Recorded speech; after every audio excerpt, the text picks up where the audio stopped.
Hello friends, welcome to Finwise. दोस्तों, Axis का new fund offer आया है जिसका नाम है एक्सिस क्वांट फंड। ये जो फंड है इसका एनएफओ पीरियड है 11th जून टू 25 जून। इसके बेसिक एट्रीब्यूट्स पहले समझ लेते हैं। ये जो फंड है, ये फंड का जो बेंचमार्क रहेगा वो रहेगा S&P BSE 200 TRI, total return index. और ये फंड के जो फंड मैनेजर रहेंगे वो रहेंगे मिस्टर दीपक अग्रवाल। और जो ऑफशोर इन्वेस्टमेंट्स हैंडल करेंगे, इसका जो ऑफशोर इन्वेस्टमेंट वाला पार्ट है वो हैंडल करेंगे मिस्टर हितेश दास। दोस्तों, ये जो फंड है ये एक्सिस क्वांट फंड, ये एक क्वांटिटेटिव मॉडल पे वर्किंग करेगा। तो जो क्वांट कैटेगरी है जिसके फंड्स ऑलरेडी मार्केट में अवेलेबल है, और ये जो फंड की कैटेगरी है ये स्पेसिफिकली वो फंड्स है जिसमें ह्यूमन इंटरवेंशन बहुत कम रहता है, और ये एक डेटा एनालिटिक्स के बेसिस पे काम करते हैं। ये डेटा एनालिटिक्स को क्वांटिटेटिव इन्वेस्टिंग बोलते हैं या क्वांटिटेटिव मॉडल बेस्ड इन्वेस्टिंग बोलते हैं। तो इसमें फंड मैनेजर का जो रोल है वो रोल रूल्स डिसाइड करने में आता है, और एंड में जो यूनिवर्स से कुछ चेरी पिकिंग करके जो शॉर्टलिस्ट किए गए फंड्स है, तो मान के चलिए 50 फंड शॉर्टलिस्ट किए हैं तो 50 में से 45 फंड्स डिसाइड करने में आता है, या फंड्स के वेटेजेस डिसाइड करने में आता है। अदरवाइज़ मेजॉरिटी ऑफ काम जो है वो कंप्यूटर ही कर लेता है। तो ये जो फंड है या क्वांटिटेटिव मॉडल कर लेता है, तो ये उस कैटेगरी का फंड है।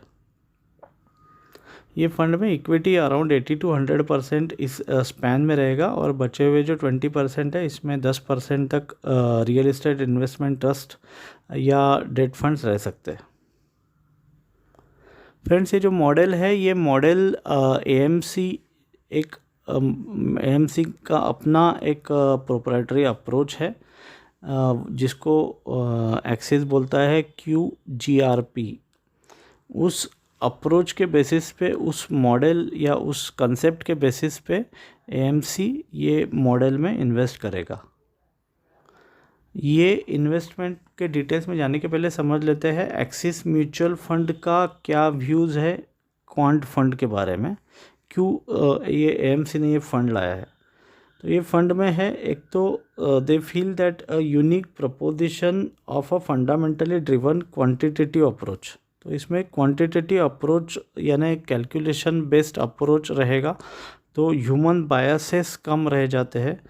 एक्चुअली ह्यूमन बायसेस के कारण या ह्यूमन प्रिफरेंसेस के कारण या इमोशनल बायसेस के कारण जो अल्फ़ा यानी जो excess returns above market generate होना चाहिए वो कभी कभी डिफ़िकल्ट सिचुएशन में नहीं होता है। तो काफ़ी इन्वेस्टर्स प्रीफर करते हैं कि ह्यूमन बायसेस निकाल दिए जाए ताकि एक बेटर अल्फ़ा जनरेट हो। तो उस टाइप का ये फंड का फंडामेंटली अप्रोच है। दूसरा ये जो है ये डाइवर्सिफाइड इक्विटी पोर्टफोलियो रहेगा अक्रॉस मार्केट कैपिटलाइजेशन। इसका मतलब है ये कोई सेक्टोरियल फंड नहीं रहेगा, न ये कोई large cap mid cap fund रहेगा। ये एक मल्टी कैप जैसे ही फंड रहेगा, जो कि across all market caps, across all market sectors approach investment लेगा। और ये जो फंड है ये मार्केट की जो राइजिंग साइकिल्स है या मार्केट की जो करेक्शन साइकिल्स है, ये करेक्शन साइकिल में इंडेक्स को बीट करना इसका टारगेट रहेगा, यानी out performance across the market cycles, ये इसका टारगेट रहेगा। अभी समझते हैं कि QGRP जो मॉडल है वो मॉडल जो कंपनी क्वांटिटेटिव मॉडल के लिए जो फंडामेंटल अप्रोच रखेगी वो मॉडल के बारे में समझते हैं। QGRP का मतलब है quality with good growth at a reasonable price. GARP growth at reasonable price. तो दोस्तों, ये एक कंसेप्ट है। ये कंसेप्ट या ये इन्वेस्टमेंट फ़िलॉसफी QGARP इस फ़िलॉसफी के बेसिस पे इन्वेस्टमेंट मॉडल वर्किंग रहेगा।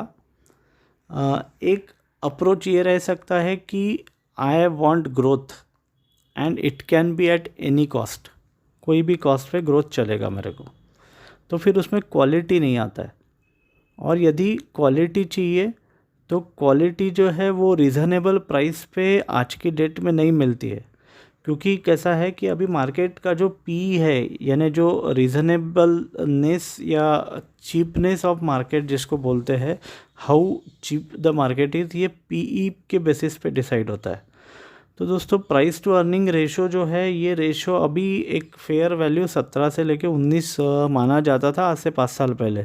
अभी ये वैल्यू बढ़ते बढ़ते जो जनवरी जो जून का वैल्यू है, ओपनिंग वैल्यू, वो 31.2 का पी है। तो 31.2 के पी पे रीज़नेबल या बहुत ही चीपर क्वालिटी मिलना ये इम्पॉसिबल है। सो उसमें जो बेस्ट अवेलेबल पिक्स है या जो मोस्ट अफोर्डेबल पिक्स है इन टर्म्स ऑफ पी या in terms of other valuation parameters, उस पिक्स को कंपनी चूज करेगा। Means they will go for those companies which are having a good quality, which are having a good growth and which are available at a reasonable price। इसका मतलब they are not excessively valued।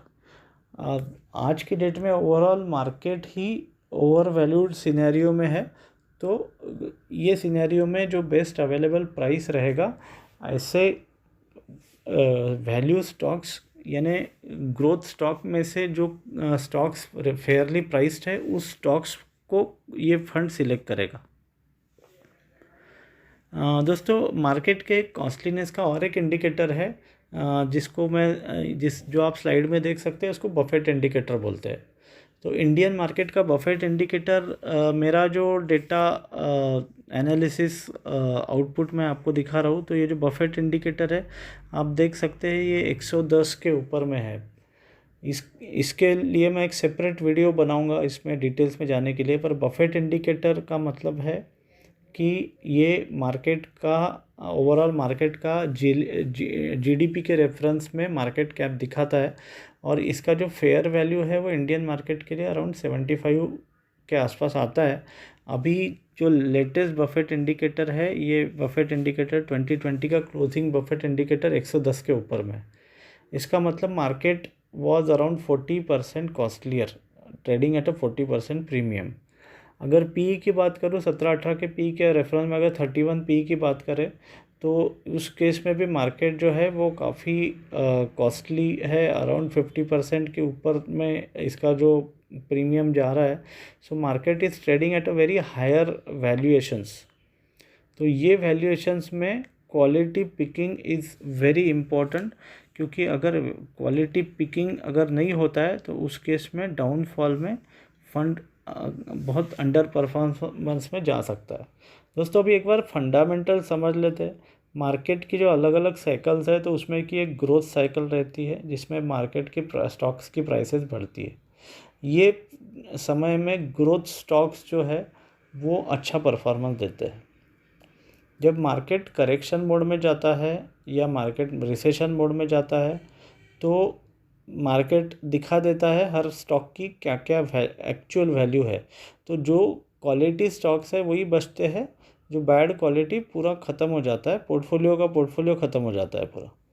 तो it is very important that your portfolio should have a growth component, so that जो rising periods में you will earn more, high earnings growth companies रहनी चाहिए।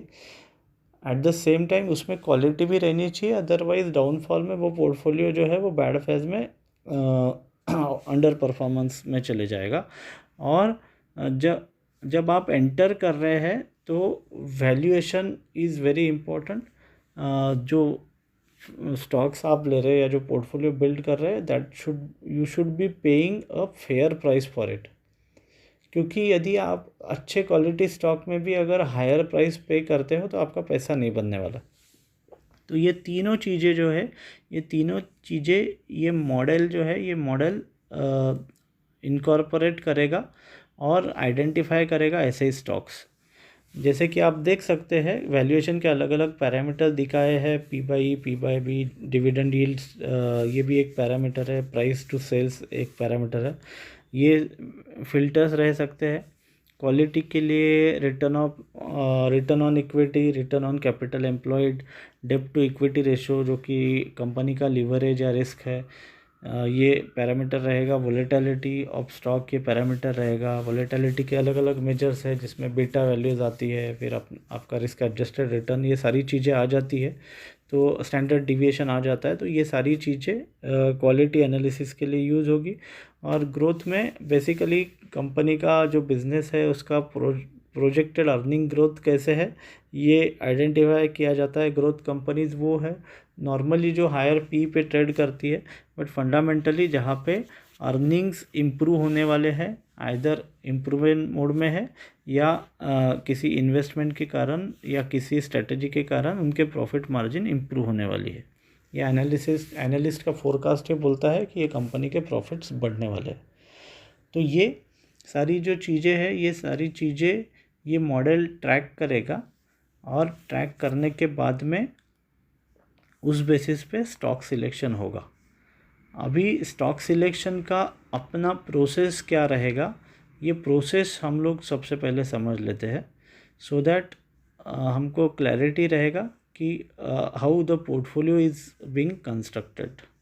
दोस्तों video थोड़ा सा बड़ा हो सकता है क्योंकि टॉपिक इंटरेस्टिंग है और मैं क्वालिटी के साथ कॉम्प्रोमाइज़ नहीं करना चाह रहा हूँ। आपको ज़्यादा से ज़्यादा डिटेल्ड इन्फॉर्मेशन देना चाह रहा हूँ so that you can make your conviction whether to go for this fund और नॉट।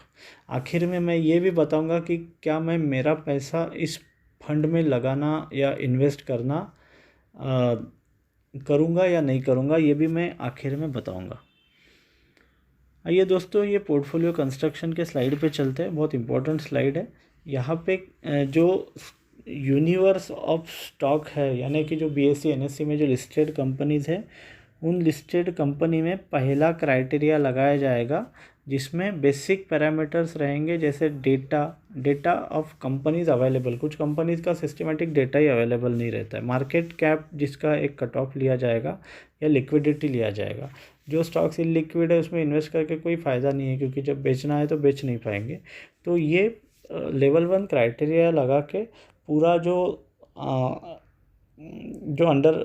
एक एवरेज स्टॉक्स है या जो कचरा है वो पूरा साइड में हटा दिया जाएगा और कुछ एक स्टैंडर्ड स्टॉक बचेंगे उसके बाद में कि जहाँ पे the basic things are available, like transparency is there, then market cap एक साइजेबल क्वांटिटी में है। और ऐसे स्टॉक्स को फिर QGARP मॉडल लगाया जाएगा। इसमें एक स्टॉक रैंकिंग मेथडोलॉजी रन की जाएगी based on the quantitative methods, और ये रन करने के बाद में उसमें स्टॉक्स का इवैल्यूएशन होगा और फिर एक कंपोजिट रैंकिंग दिया जाएगा। ये कैसे दिया जाएगा ये भी मैं आने वाले स्लाइड में बताऊंगा। फिर ये प्रोसेस करने के बाद में एक शॉर्टन और अच्छे क्वालिटी का यूनिवर्स अवेलेबल हो जाएगा कि जिसमें high good ranked stocks available रहेंगे। और फिर ये ऐसे पोर्टफोलियो में से 50 से 60 स्टॉक्स का एक पोर्टफोलियो बनेगा और एक ऑप्टिमाइजेशन प्रोसेस रहेगा कि जिसके थ्रू एक कंपोजिट रैंकिंग बनेगा, एक रिस्क का फैक्टर एनालाइज किया जाएगा, फिर स्टॉक साइजिंग कंस्ट्रेंट्स भी सोचे जाएंगे, और फोर्थ है सेक्टर कंस्ट्रेंट्स। ये जो 4 पैरामीटर्स है इसमें एक फंड मैनेजर का भी अपना कॉल रहेगा कि कौन से सेक्टर में कितना एलोकेशन रहना चाहिए। रिस्क ऑफ स्टॉक क्या है ये भी रिव्यू किया जाएगा और उस बेसिस पे एक पोर्टफोलियो कंस्ट्रक्ट होगा और वो इस फंड का फाइनल पोर्टफोलियो होगा। अभी समझ लेते हैं सबसे पहले कि ये रैंकिंग मेथड कैसे है। तो दोस्तों ये देखिए एक बार, ये मॉडल आप देख सकते हैं। ये मॉडल में आप देख सकते हैं अलग अलग स्टॉक्स दिए हुए हैं और स्टॉक्स का अपना इंडिविजुअल रैंकिंग दिया हुआ है। तो और रैंकिंग के बेसिस पे इसमें कैसे आउट परफॉर्मेंस आता है वो भी दिया हुआ है। तो ये इसमें राइट साइड में जो हाई क्वालिटी स्टॉक्स दिए हैं और ये हाई क्वालिटी स्टॉक्स से पोर्टफोलियो बिल्डअप होने के बाद में उसमें उसका आउट परफॉर्मेंस कैसे रहा है वो हम लोग देख सकते हैं। ये जो डेटा है 2007 से 2020 का डेटा है। ये डेटा मॉडल का आउटपुट है। ये मॉडल के आउटपुट में ये रैंक्ड डेटा या जो अच्छे क्वालिटी का डेटा है वो डेटा ने किस लेवल के रिटर्न्स जनरेट किए हैं वो रिटर्न्स यहाँ पे दिखाए हुए हैं। और हम देख सकते हैं कि एक्सेप्ट द वाइट बैकग्राउंड के जो तीन या 4 साल है, जैसे 2018-19 में मार्केट में काफ़ी मिक्सअप आ गया था क्योंकि large cap to mid cap migration या mid cap to large cap migration चल रहा था। फंड्स का भी अपना माइग्रेशन चल रहा था। जो फंड कैटेगराइजेशन भी डिफ़ाइन किया गया था, मिड कैप क्रैश भी इसी दौरान चालू हो गया था। तो ये एक पीरियड छोड़ दिया जाए, 2012 और 2009 का पीरियड छोड़ दिया जाए तो मोस्ट ऑफ द टाइम ये जो कंपोजिट स्टॉक का जो पोर्टफोलियो बना है, जो बैक टेस्टेड मॉडल मैं आपको दिखा रहा हूँ, ये मॉडल ने मार्केट को कंफर्टेबली आउट परफॉर्म किया है। और ये जो आउट परफॉर्मेंस है ये अराउंड 7.6% का आउट परफॉर्मेंस है। मतलब कि अगर इस मॉडल में हम लोग इन्वेस्ट करते हैं या किया होता 13 साल पहले और इस स्टाइल से QGARP स्टाइल से यदि इन्वेस्टमेंट चलता था तो ये जो ओवरऑल पोर्टफोलियो है इसने जो निफ्टी का रिटर्न है, मान के चलिए निफ्टी का रिटर्न अगर इस पीरियड में 9% का रहा है एनुअलाइज रिटर्न, तो ये फंड ने 9 + 7.6 ये रिटर्न्स जनरेट किया हुआ है। तो ये जो 7.6% का जो अल्फ़ा जनरेट किया है, ये अल्फ़ा फंड टारगेट कर रहा है। फंड का नैरेटिव है कि ये जो अल्फ़ा है ये हम लोग अभी ये मॉडल के थ्रू आने वाले टाइम में जनरेट करेंगे। तो दोस्तों ये फंड की सेंट्रल आइडिया है। रैंकिंग जो फंड का है वो क्वालिटी, ग्रोथ और वैल्यूएशन, ये 3 पैरामीटर्स पे होगा और उस बेसिस पे इंडिविजुअल पैरामीटर को वेटेज दिए जाएंगे और एक कंपोजिट वेटेज दिया जाएगा। यानी क्वालिटी का 30 जो भी वेटेज है, एक 1/3 वेटेज अगर क्वालिटी को दिया जाता है, ग्रोथ को दिया जाता है, वैल्यूएशन को, उस बेसिस पे जो कंपोजिट नंबर बनेगा हर स्टॉक के लिए, उसका ये कंपोजिट नंबर्स का रैंकिंग होगा और उसमें से 50 से 60 स्टॉक निकाले जाएंगे। इसका जो वेटेज है वो वेटेज फंड मैनेजर डिसाइड करेगा सेक्टोरियल एलोकेशन के हिसाब से। अभी दोस्तों समझते हैं ये सारा करने के पीछे का इसेंस क्या है, ये सारा करके फ़ायदा क्या होता है। तो दोस्तों ये देखिए, ये जो स्लाइड है ये स्लाइड सबसे इम्पोर्टेंट स्लाइड है। इस स्लाइड में आप देख सकते हैं कि BSE में यदि किसी ने 1 लाख रुपीज़ डाले हुए हैं, ये लास्ट डेकेड का परफॉर्मेंस है, यानी 2010 का 2020 का परफॉर्मेंस है, तो उसका 2.3 लाख रुपीज़ हो गया है और 8.6% का एनुअलाइज रिटर्न ये इंडेक्स ने जनरेट किया है। पर अगर इसमें से क्वालिटी और हाई ग्रोथ कंपनीज़ और जो टॉप क्वार्टाइल स्टॉक्स अगर निकाले जाए तो उनका इंडिविजुअल रिटर्न्स जो है वो 1 लाख का 10.9 लाख चले जाता है। और इसका जो CAGR है, एनुअलाइज रिटर्न, वो 26% है, यानी 3 गुना रिटर्न्स है। सो फ्रेंड्स, क्वालिटी और ग्रोथ ये बहुत मायने रखता है। एंटायर पोर्टफोलियो मैनेजमेंट का जो गेम है for portfolio construction, it's a game of stock picking and proper allocation. तो ये मॉडल जो है, ये मॉडल टारगेट करेगा कि it will pick good funds, good stocks and quality at reasonable price and quality and growth at reasonable price. और इसमें human intervention कम रहने के कारण इसमें जो ह्यूमन बायसेस का भी इम्पैक्ट कम रहेगा। और हम एक्सपेक्ट कर सकते हैं कि ये जो फंड है जब ये लॉन्च होगा तो एक अच्छा क्वालिटी पोर्टफोलियो में हमको निवेश करने का अपॉर्चुनिटी मिलेगा। तो दोस्तों मेरा अपना जो रेटिंग है ये फंड का, ये रेटिंग बाय रेटिंग है। एक्सिस म्यूचुअल फंड के जो रिसेंट NFOs रहे हैं और रिसेंट ईयर्स का परफॉर्मेंस रहा है वो काफ़ी कंसिस्टेंट परफॉर्मेंस रहा है। So I will put a buy tag on this fund. मेरा अपना पैसा ज़रूर मैं इस फंड में निवेश करना चाहूँगा। आपका ये जो वीडियो है ये कोई फॉर्मल पोर्टफोलियो रिकमेंडेशन नहीं है। आप आपके एडवाइज़र के साथ बैठ के आपका पोर्टफोलियो देख के उस हिसाब से इन्वेस्टमेंट का डिसीजन लीजिए। ये कोई ऑफिशियल इन्वेस्टमेंट एडवाइस नहीं है, ये सिर्फ मेरा अपना स्टडी और मेरा अपना ओपिनियन है। आपका इन्वेस्टमेंट डिसीजन आपको आपके पोर्टफोलियो और आपकी इन्वेस्टमेंट नीड्स और गोल्स ध्यान में रखते हुए लेना है। दोस्तों, मैं आशा करता हूँ आज का जो वीडियो है वो आपको पसंद आया होगा। यदि अच्छी चीज़ों से आपका मन नहीं भरता और आपको हटके चीज़ें चाहिए तो आप सही चैनल पे आए हो। यदि आपने मेरे चैनल को सब्सक्राइब नहीं किया है तो ज़रूर सब्सक्राइब करिए। Thank you friends.